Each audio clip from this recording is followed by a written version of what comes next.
everybody, welcome back to Bio on the Road. First things first, put my phone on my seat, as I might be getting a call whilst I'm driving. I hate it, but sometimes it just has to be done. Anyway, it's hot as hell in my car again because it's been in the sun.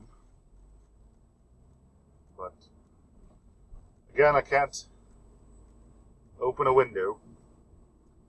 Too much noise and you guys wouldn't be able to hear me. Wind and such. Suppose I could do a trial run, but why risk it? I'm willing to suffer a bit for your entertainment.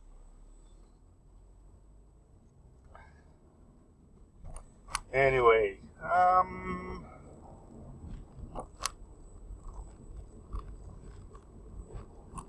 oh, here's an interesting thing I might not have told you.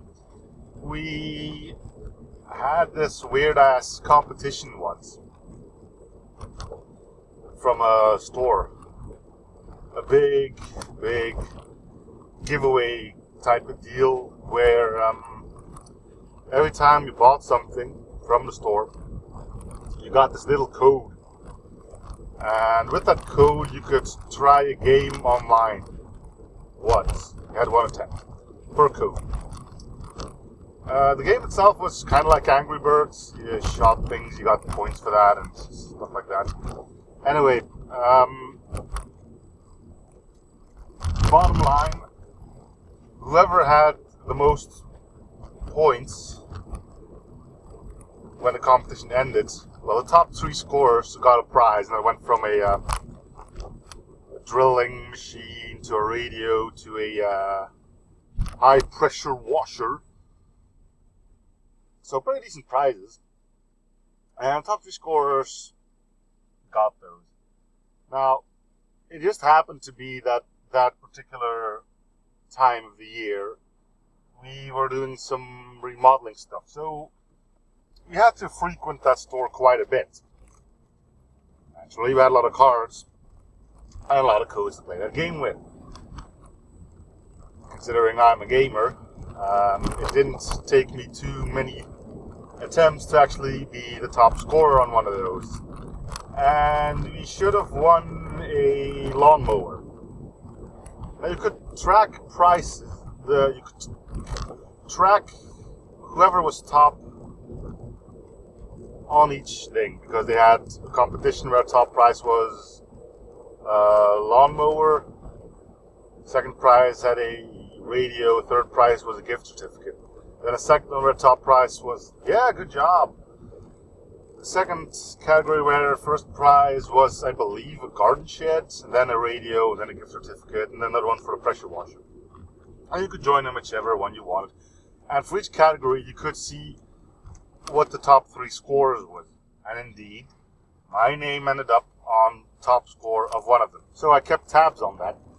And right up until that thing run, I was top scorer with, say I had 200 points. So the competition ended, nothing happened. Right, so I thought that was weird. So I ended up looking back on it, and the scores were still there to declare the winners. Turns out I had 200, and the one who got the prize had 150. To make things clear, this wasn't golf where the least amount of score won. No. So, I naturally also kept tabs on the other 2 categories because why not, right? And there the winners also had a lower score than was originally mentioned on it. Ha! Anyway, why did I tell you this now? Because we recently were talking about that store again and it just popped in my mind. So, thought it would be a nice anecdote to tell you people that stores are dirty liars. I never bothered to go deeper into it because really I couldn't be bothered. We didn't need the lawnmower. It would have been a nice thing to sell and get some extra money in, but what can you do really? But yeah, I mean, Pretty sure the prizes went to people who go to that store more than we did. Anyway, slightly ticked off about it and all that. But there you go. Another little thing about the greatness of life. Anyway. Still haven't had a call yet, which is good. I really don't like taking a call in my car. It's dangerous. Because, I mean, they tell you that you lose focus on the road, even if you're just looking at the road. And they're right. You do realize that you're missing out on things you should really be seeing. And a lot of accidents happen because of it. So, try to be a bit more careful and not do it, but you know, it's an important call, so I have to take it. And as you can see here, there isn't really any place where I could park in time. Plenty of parking space, but nothing I can just jam myself into.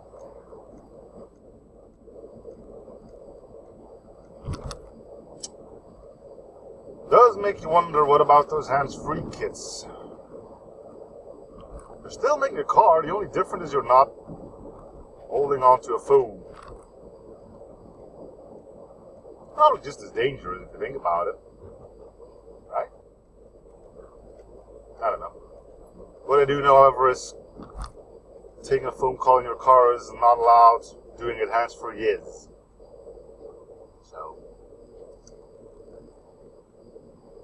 maybe just the fact that you're not holding a phone makes a difference. I don't know. I don't have a hands-free kit. I also don't feel the need for it. If I'm being called and I don't pick up, most people know that it's because I'm driving. Either that or I'm on a toilet. Or I'm taking a bath, shower, whatever. And I'll call back when I get the option to.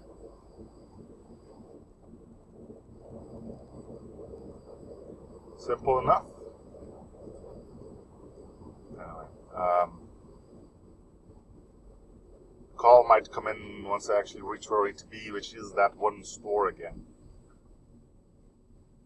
We'll see. And hey, if I get called now, you'll probably hear the first bit of music ever in this fun little series, which you may or may not recognize, which I may or may not get a content ID match over. So, we will see, won't we?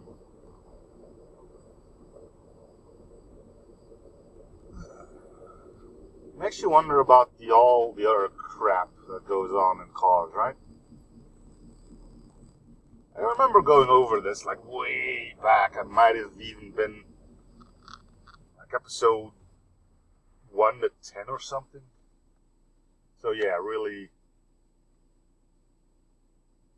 far back.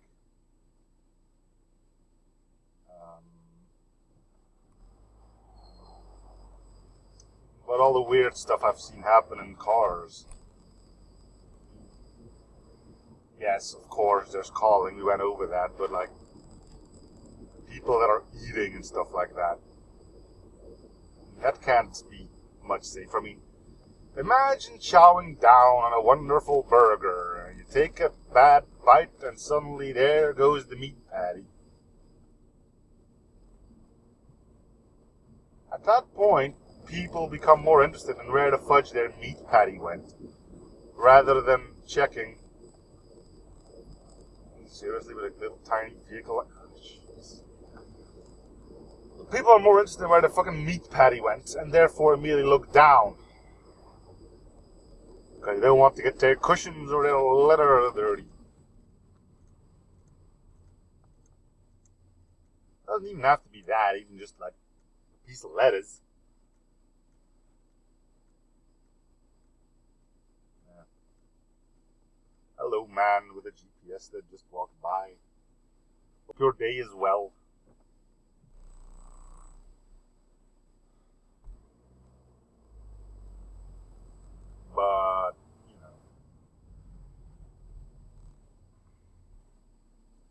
there's other stuff that goes on. I'm pretty sure I've heard people say they saw someone brush their teeth in their car. Which immediately reminded me of that little sketch of Mr. Bean when he had to go to the dentist. Then again, he got fully clothed and everything as well, so I don't think it went that bad, but, you know. Makes you wonder. I mean, it's probably the same thing with having, like, kids in your car. I mean, like little babies who generally ride front seat in their little maxi cozy thing. Well, when that little kid starts crying, your attention is drawn to that. Which brings me to how much I hate children crying. I don't mean baby crying, right? I don't know what it is, but it really ticks me off. I mean, I've heard people say it should invoke a feeling of wanting to care for it. I mean, if by care for it, do what it needs to make it shut up, then yes, but... you know, there's something about baby crying that just completely sets me off. So, there's that. Don't make me your babysitter, I might just do stuff to your kid. We'll see, right? Anyway, I think I'm gonna cut it here because reasons. If not, then so be it. I'll cut this out. Anyway, thank you guys for watching. Hope you're still in the series. Feel free to support my company, liking or subbing if you haven't already. And I'll see you guys all in the next episode. Bye, everyone.